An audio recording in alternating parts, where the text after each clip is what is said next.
Hello, Louisiana, and welcome to the Fantasy Roundup show here on bet.NOLA.com, alongside our partner Caesar Sportsbook and their fantasy application Super Draft. I'm Zach Ewing. That is Spencer the Guru Urquhart, and we are ready for another week of fantasy football. Spencer, 13 leagues, man. You said you only won 5 of them the first week. How do we do in week 2? A lot better, Zach. A lot better, man. I'm excited to say I'm on 8-5 this week. I flip-flopped it, which was much needed after last week's disappointment. But yeah, man, it was a good week too. It was a little concerning after the noon games with all the injuries, but luckily in the 3 o'clock games and the primetime games had a lot of big outputs with King Henry and Lamar Jackson, those guys. So it was fun to watch. Yeah, those 3 o'clock windows, and then include the Sunday night game, Kansas City and Baltimore. Just an amazing second half of the day of football on Sunday. And then, of course, on Monday night, as we'll talk about in a minute, Aaron Jones saved a lot of people this week or broke a lot of hearts this week, either way. Let's get right into it, recap week 2. Real quick, we'll talk the top scorers at each position. And as we do this every week, we'll start to notice some trends. And the first trend, as we bring up those top scoring QBs, Kyler Murray, last week I believe he was number 2. And this week he's number 1. So all of a sudden, we may have a new leader for who the QB1 is going to be season long. The only other guy on here who was in the top 5 last week was Tom Brady. And so he's up there as well. And, if, not to discount guys like Patrick Mahomes or Josh Allen, who were the first 2 quarterbacks drafted. It's not like they're disasters or anything. But right now, Spencer, Kyler Murray is the man at quarterback. Oh, yeah, he's been killing it so far. It's been fun to watch. He's got a lot of weapons there, of course, led by DeAndre Hopkins. But the rookie, Rondale Moore, has really added a new element to that offense. He's been great so far. Wish I had more shares of his in throughout my leagues, because he's somebody that if you had him on your bench stashed, he could be a league winner. He's actually at the top of my waiver wire pickups for this week, because he's really helped that offense get to a new level. And but Kyler himself, though, has really progressed. It's year 3. A lot of quarterbacks take a big step forward in year 3. And it's also been encouraging the fact that he's been able to do this without having to rely on running, because last year he got injured in the middle of the season. A lot I feel like had to do with the fact that he would run so much and took hits, where this year he's been doing it more with his arm. So I think there's a good chance he'll be able to sustain the success. And the same really is true for Lamar Jackson. At least on Sunday night, he threw more than we've seen him throw in a lot of big games. And the nice thing about those guys is, and Daniel Jones you can throw in this too, that if he is up against a defense that shuts down the passing game, those guys are still going to rack up some rushing yards for you, or at least have the capability of doing that against a tough defense. Let's move on to running backs. These are PPR standings that we're going to show you for the next 3 positions. So for standard scoring, you would obviously take off any reception points they got, but when we use PPR, most leagues are points per reception. You mentioned King Henry just completely went off in the second half, and then in overtime as well against the Seahawks, 47 points. And even if you take off the PPR, I think it was 6 receptions, so he's still at 41.7 points. And Aaron Jones, same thing with 6 receptions. And then there's a big gap. Christian McCaffrey, the only guy who was on this list last week and is back. I don't even think Henry was. And so he's, of course, Mr. Consistency. The 2 guys at the bottom are who I want to ask you about, though, Spencer. Cordarrelle Patterson, who came up as a receiver, but is now all of a sudden not just part of the running back committee in Atlanta, but maybe surpassing Mike Davis in that running back committee. And then Tony Pollard, who's been kind of vulturing carries and targets from Zeke for a couple years now. Right, yeah, it was really encouraging to see CPAT to do that well there in Atlanta, because he was somebody that a lot of people, he's been in the league a while. A lot of people have written him off as just a career backup, but he's really done well so far, and he did it against a solid Tampa Bay defense, a great Tampa Bay defense, especially against the run. And they just used him creatively and in a variety of ways. And if they can keep this going with him, he could end up with a nice season, because Mike Davis is another guy that he's not really established there as like a clear lead dog. So, yeah, Patterson's somebody. There's not much available running back wise usually. So if you're in a deeper league and need running back help, Patterson's the guy to target. All right. So Spencer, I have a question, because I do own Mike Davis in one league. He's on my bench. if I'm able to get Cordarrelle Patterson on the waiver wire this week, are you starting Patterson over Davis if you have both? True, man. I think for now I'd stick with Davis because he's still the starter. I would stick with him until it's more clear that Patterson's past him. But I'm thinking Davis will still get the majority of the carries, and I believe he's still the goal line back. Patterson happened to get 2 touchdowns last week, but I think that was just kind of just the way the game went. I think normally if they're near the goal line, that Davis will be the one to get those. So I would still go with him, but it's close. It's a lot closer than I expected. Certainly closer than we thought it was a week ago. So moving on to wide receivers, you're going to see, I believe, just one name as a repeat from last week, and that's the name at the top, Cooper Kupp, who had a big game last week and an even bigger game for the Rams against Indianapolis. Tyler Lockett, a big game for a second week in a row. Scary Terry McLaurin, Cortland Sutton, and then we talked about this briefly with last week with the Buccaneers. You never quite know who's going to have the big week. It was Chris Godwin and Antonio Brown in week 1. Mike Evans, and we said, hey, don't worry about Mike Evans. He'll be fine. And here he is as the number 5 scoring wide receiver in week 2. Oh, yeah. Mike Evans shook back in a big way. Same with Cortland Sutton. It was really nice to see Sutton take advantage of the vacated targets with Jerry Jeudy out. I was a little concerned about him coming off of knee surgery from last season, but he looks like he's put that behind him, and he's back to his old self, which is great for the Denver offense, which has been encouraging to start this season. And Tyler Lockett back up there. 2 Lockett's off to a great start. Him and Cooper Kupp. I feel really good about Kupp moving forward. I think he's locked in as a top 10 wide receiver with him and Stafford even have a great connection. Lockett, though, I'd be a little concerned that I don't know if he'll be able to keep this up. He's done this before, gotten off the hot starts and then tailed off. So I don't know. Lockett, I'm not sold yet. Kupp, though, and Scary Terry, those guys they're studs. It surprised me a little bit that Lockett has had 2 big weeks in a row, because last year it seemed like it'd be Lockett one week, DK Metcalf the next week, and they would almost alternate. Mm-hmm. This year it's been almost all Lockett for 2 games. So we'll see if that trend continues. It's only been 2 games. Again, we talked last week how much about you don't want to overreact. That still holds true. It's still only been 2 weeks out of 18, 17 for most fantasy seasons. So, just chill on DK Metcalf. He may have his day in the sun as well. You talk about Cooper Kupp. I almost had him in one of my leagues and had him just taken 2 spots in front of me or something like that, and ended up with Amari Cooper, who also had a big week in week 1. So I may be okay there, but I did like Kupp as well from the beginning. Yeah, I'm glad I have him in multiple leagues. He's been a league winner so far. I think I haven't been how many, like 1, 2, or 3. I know in 2 of the ones I haven't been, I'm 2-0. So he's been that dude, man. He's been great. I think he'll keep it up too. I mean, maybe not quite top 5, but definitely top 10. I think he got underdrafted this offseason. He's going to produce big all year. He's feeling the Matthew Stafford effect for sure there in Los Angeles. Moving on to top scoring tight ends from week 2, Travis Kelce, a name we expect to see in this top 5 every week. The only other repeat from last week would be Gronk, who wasn't quite as productive, but still had a nice week for the Bucs. TJ Hawkinson on Monday night, he won some matchups. Yeah, that's my dude, TJ Hawkinson. He's another one that's been great for me. I have him in a lot of my money leagues, and he has been straight cash money so far. He has been dominant there. Has a great connection with Jared Goff, and what's a Lions team that's going to be trailing more times than not. So I expect Hawkinson to keep this up all year and finish as a top 5 tight end. Yeah, it's interesting. Those names at the bottom, a little bit touchdown dependent. Robert Tonyan, of course, had a bunch of touchdowns last year. He got one on Monday night, and then Max Williams for the Cardinals also a little bit touchdown dependent. They're not going to get the huge targets, but there are guys where if you're not deep at the tight end position, and a lot of people are in that situation because if you don't have, say, one of the top 4 names, you may be streaming a little bit, and it may be worth a look at some of these guys.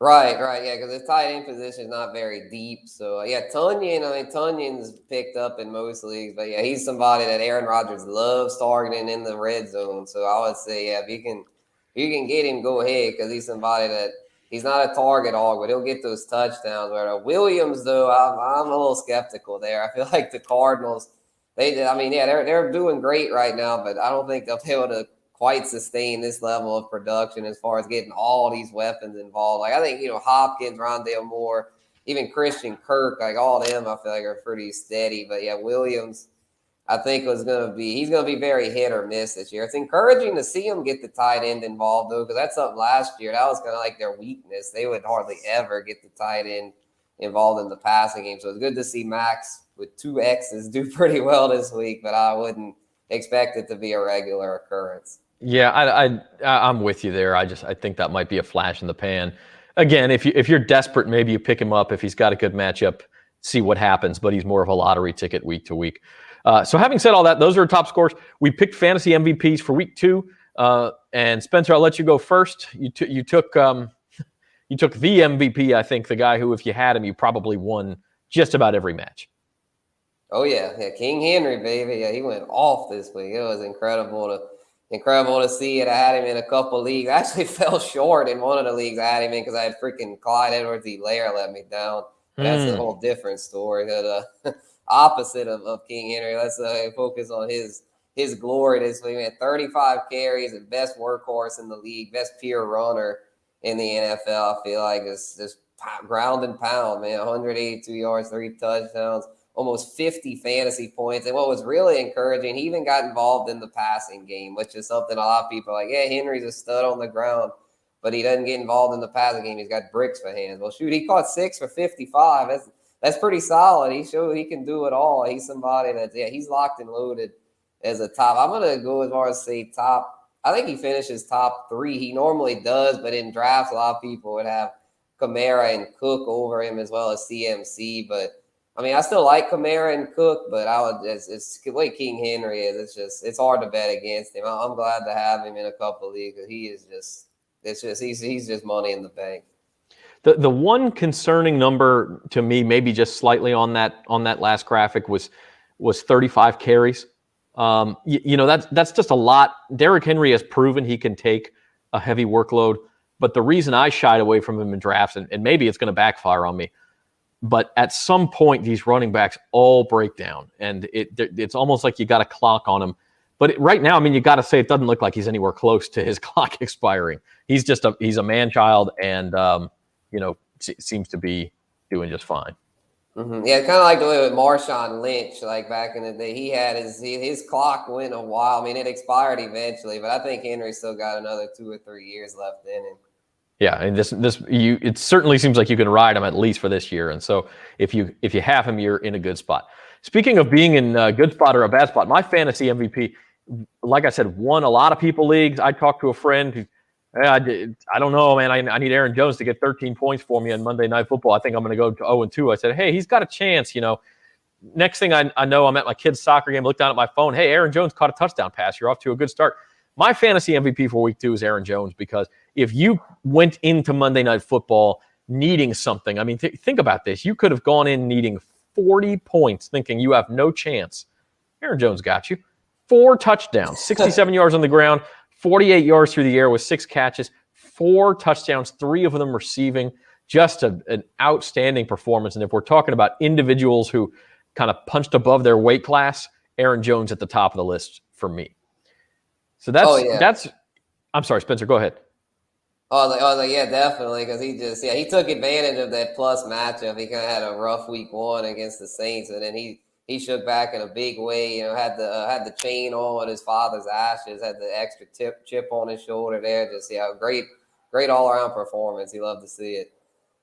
Absolutely. All right, let's kind of turn our focus now, our attention to week 3. And if you haven't already made waiver wire pickups, we've got some suggestions for you. Spencer, I got to poke you on this a little bit. You took Rondale Moore. He was one of my waiver wire targets last week. I said, hey, go pick him up, and look what happened. The man went off. And so now if you're in a league where you're lucky enough he's still out there, Spencer says, got to go get him now. Oh yeah, got to. I wish I'd have got him in more leagues last week, because I liked him. I was like he could be good, but I was like, well, they got Christian Kirk there, AJ Green. I mean, it's like they got a lot of other guys. So I don't know how consistent he'll be, but man, he produced yet again. And then this week, he looks like to be a plug and play flex. They get to face Jacksonville, who's just, their defense has just been an abomination so far. So yeah, I would say Rondale Moore definitely the top waiver wire target of the week. And then we talked about Patterson earlier as being as far as, especially if you have Mike Davis or you have trouble at running back. I know a lot of people that RB2 spot is a source of concern. And so, and honestly, quarterback, if you've got a quarterback in the vein of a Joe Burrow or Trevor Lawrence, who maybe was picked up at the beginning of the year and thought, okay, this is a guy I could start. Daniel Jones is certainly an improvement on those guys. And if he's out there, which he is in 86% of leagues, he's probably your guy. Yeah, he gets a great matchup this week against Atlanta. And what I like about him is his rushing floor. He gets those rushing yards. It's hard to trust anybody on the Giants. I get that. So I'm not saying, like, if you're in a fab league, don't spend all your free agent budget on Danny Dimes. But he's somebody though, if you're in a QB pinch, he's a good plug and play this week. Atlanta's another one like Jacksonville that's shown no ability to slow down opposing offenses. Yeah, quarterbacks are tough, and it's the top of my waiver wire target list here is another quarterback. And so the reason I say they're tough, because if you're in a 2-quarterback league, almost all these guys are owned, right? I mean, that's the 13% of leagues where a guy like Daniel Jones is owned, or the guy that is on the top of my waiver wire list, which is Teddy Bridgewater. He's owned in a 2-quarterback league or a super flex league, most likely. And then in a 1-quarterback league, you're probably not going to start these guys. But I will say, if you have a QB who has an early bye week, week 6, week 7 bye week that's coming up, it might be worth stashing a Bridgewater or a Daniel Jones to play in that week. Obviously check their bye week, make sure they're not going to be off the same week as your guy.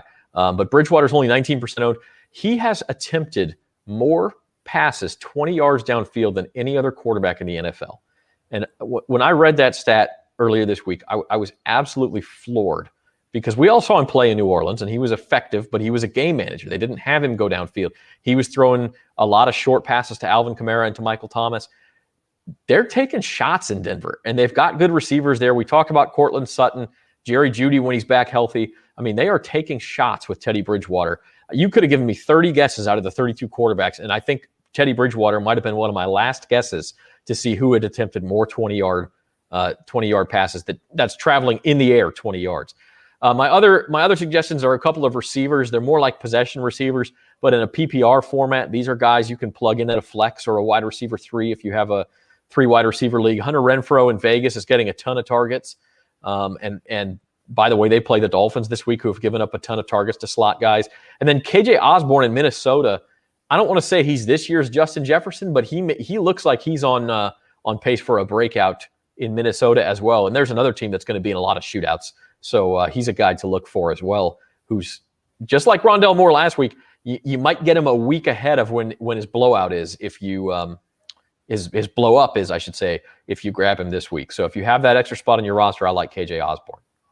Yeah, he could be pretty good. It's just, you got Jefferson and Thielen in front of him. But that's if something would happen to one of those two, then he's in line for a huge role. And another good thing there is the tight ends pretty much out of the picture. Things like, Irv Smith's hurt, and then Kyle Rudolph left, so they don't really have pass catching tight ends. So I like KJ as a bench stash. I wouldn't recommend starting him yet. With, like I said, he have the 2 big dogs in front of him, but he's a good bench stash because he's got good chemistry with Kirk Cousins. And then if something would happen on those big 2, he's a plug and play at that point.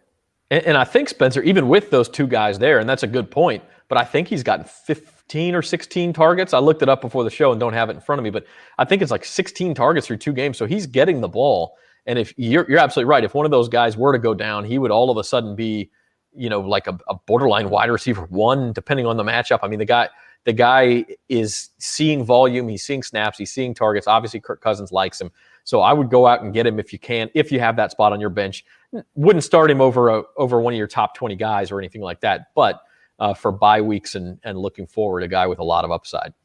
Moving on to DFS, and we're going to do it just a little bit differently this week. The SD you see on the screen there is Super Draft, and that is the DFS partner with Caesar Sportsbook. And so we're going to be talking about Super Draft a lot.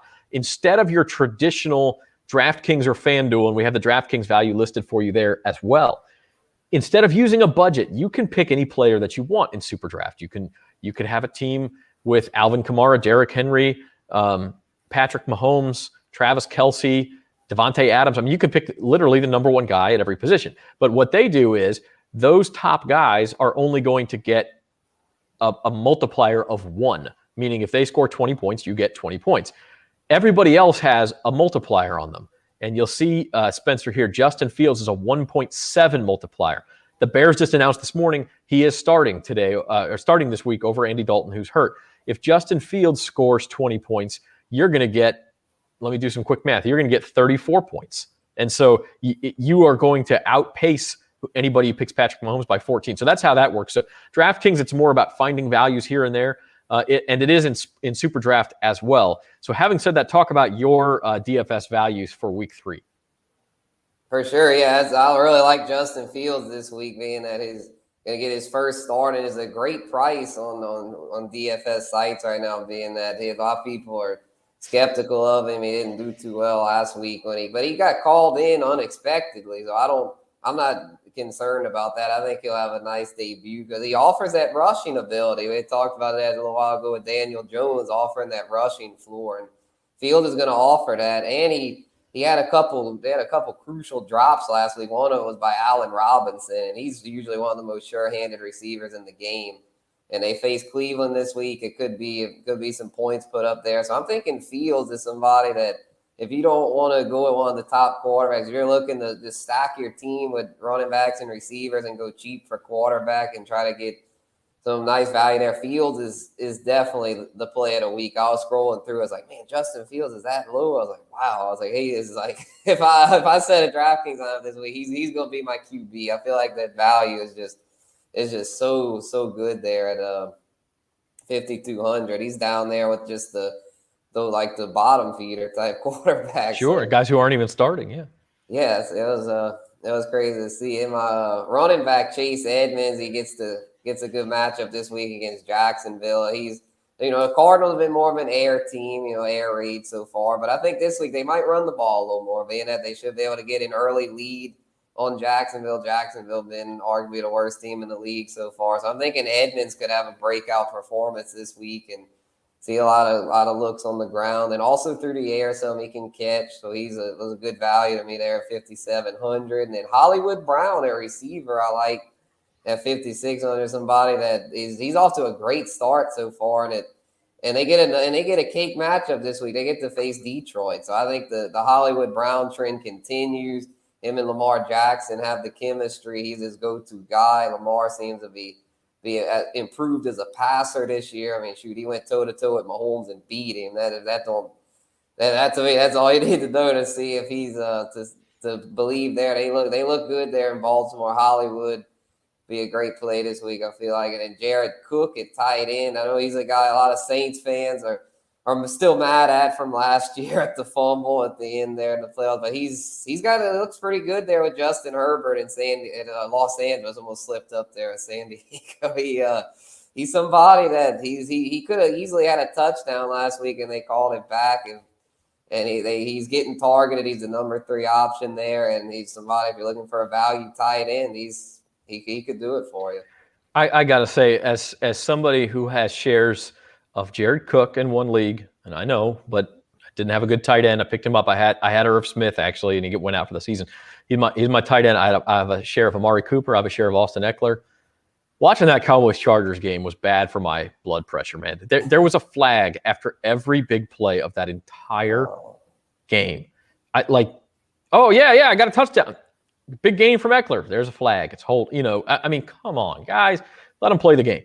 I'm sorry, rant over. My DFS values, he's same as one of my pickups for the week in a season-long league. I like Teddy Bridgewater against the Jaguars. They're taking shots. Jacksonville can't defend anybody. He's listed at 5,800 on DraftKings. He's a 1.5 multiplier on Super Draft. I think Teddy Bridgewater is absolutely a value play this week. And then speaking of value plays, we talk about Eckler. I know he's a superstar, 7,200 or a 1.35.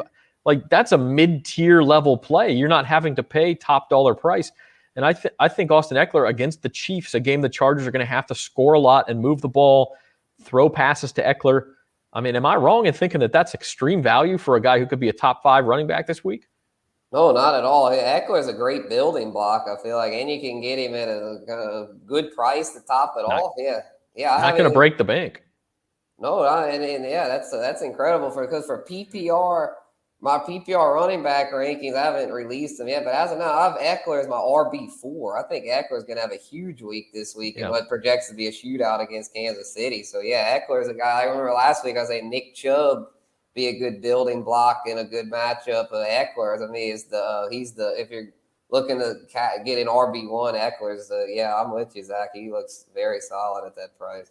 He may be right behind a Derrick Henry or a Christian McCaffrey or a Chubb or maybe even Alvin Kamara, although Kamara's got a tough matchup this week. But you're paying $1,000 less than you are for those guys, which means you can spend it somewhere else. Or you're getting the multiplier that those guys aren't if you're playing Super Draft. Rondale Moore, we talked about, huge game last week. $5,000, sure, why not? And then the same thing with Kyle Pitts. They're playing the Giants. He got a little more involved with Matt Ryan this past week. I think that's going to grow as Ryan becomes more comfortable with him.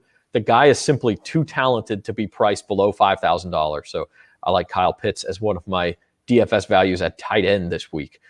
And so having said all that, we have some values, we have some pickups, we have some tips and tricks for you, some starts and sits. How about a sleeper? And this term is a broad term, as you'll see. I mean, you can go many different ways with this. You can go with a guy who will be on most people's bench, like Rondale Moore last week, who's going to end up popping off, or it could be a guy who some people are growing thin on patience with, who you think is going to bounce back in a big way. So our week 3 sleepers. And Spencer, I'll let you go first here. All righty. Yeah, I'll go with Marvin Jones here. He's somebody that a lot of people have him, but they always seem he's never a guy that people seem to be able to trust because I know he's had injuries in his career, but when healthy, this dude is a baller. He straight up produces week in and week out, and he's doing that yet again, even in an adverse situation with the Jags. He's been the only reliable source of fantasy points there, and he just gets it done, and I think he'll continue that here this week against they're playing Arizona. They're gonna have to be playing catch up, I'm sure. So yeah, I think it'll be another big week for Marvin. So for those that have him, make sure he's in your lineup this week. Don't keep sleeping on him and keep leaving those the productivity on the bench. He needs to at least be a flex play, and he's got upside. He's got upside for more. I'm all in with Marvin this week. All right, and I picked George Kittle. I originally actually had Antonio Brown here, but it came out this morning. He's on the COVID list and may not play, so I had to pivot. And I know what you're saying, Zach. George Kittle's not a sleeper. He's one of the top tight ends in the game. It doesn't count. You can't pick him. But listen, he of the top tight ends, of the guys who are being drafted in the first few rounds of fantasy drafts, he is the one who really hasn't had a good week yet. He's had 2 very subpar weeks. Well, Kelce's gone off. Darren Waller's gone off. TJ Hawkinson's gone off. And so you look at Kittle and you think, should I trade him? Should I? No. Listen, he's going to have a big week this week. I'd play him in DFS if you have the budget for it. He's playing the Packers. It's prime time. Their running backs are all injured. The guy is going to go off. He has good history against the Packers, and I just feel like he's foaming at the mouth to have one of those weeks where he finds the end zone a couple times, goes over 100 yards. So when I say he's a sleeper, I mean he's busting out in a big way. I'm calling for 100 yards and at least 1 touchdown from George Kittle this week. For sure, yeah, I could see it because he's him and Ayuk are off the bad starts there. Ayuk is I'm starting to panic there potentially, but Kittle, no panic there. He's fine. Yeah, he'll be fine. And by the way, the team that gave up the big data to TJ Hawkinson last week was the Packers. So are they having trouble? And Jawan Johnson had 2 touchdowns for the Saints against the Packers in week 1. So are the Packers having trouble with their linebackers and safeties covering those tight ends? If they are, my man George Kittle is going to go off. All right. Hey, to wrap things up, if you have questions for this show for next week or just any time, check out Spencer the Guru on Twitter and Instagram. You can ask him your fantasy questions. He's happy to answer them. I would also add, go ahead and sign up for our newsletter. You're going to get all the sports betting information, all the fantasy sports information that we have on bet.NOLA.com. It's all brought to you in conjunction with Caesar Sportsbook. Tons of good stuff. You sign up for that newsletter at NOLA.com/odds, ODDS, NOLA.com/odds. And if you sign up, you are automatically entered to win a $250 cash card. So you could win without even reading a word of what we write. But we encourage you to open it up every morning, read that newsletter, find out what we're writing. Our picks are doing real well. Our fantasy teams are doing real well, and we want you to do well too. So, Spencer, before we go, what do we do with Clyde Edwards-Helaire, man? He's an LSU guy. He had the big fumble. I know you said you got him in one league. I got him in one league. It's on my mind. So can we close with this? Are you selling Clyde low? Are you sticking with him? Are you benching him for let's say, a Mike Davis or a Melvin Gordon, that type level guy? What are we doing with CEH? All righty, yeah, it's a tough dilemma, but I would say my philosophy with this generally is to hold, because at this point his value is, this is probably the lowest his value will be all year. So I would say hold, don't sell low. Selling low is rarely a good idea. So I would say, yeah, keep him stashed. And if you don't feel comfortable starting in this league, and that's okay. I mean, I probably still would, being that the Chargers defense isn't too good against the run. But I mean, even if it's like a flex, I still think he's a solid flex. So I would say I would hold him, keep him. I wouldn't panic there. I know it's rough. I was ready to panic, but now that I've had a couple of days to think about it, I still feel like he's still worth holding on to. He's going to have opportunities in that offense to bounce back. I'm sorry, man. I had to slip that in there because I was panicking too. I don't know what to do with the guy. Nobody's going to want him. You're not going to get value for him, but I'm with you. I think you got to be patient for at least another week or two. Hope he has a big game somewhere. Then maybe you either think, okay, he's going to be okay, or maybe then you think about trying to get something of value for him. So I'm with you there. Hey, it's week 3 coming right up, starting tomorrow night on the Thursday night slate, Panthers and Texans.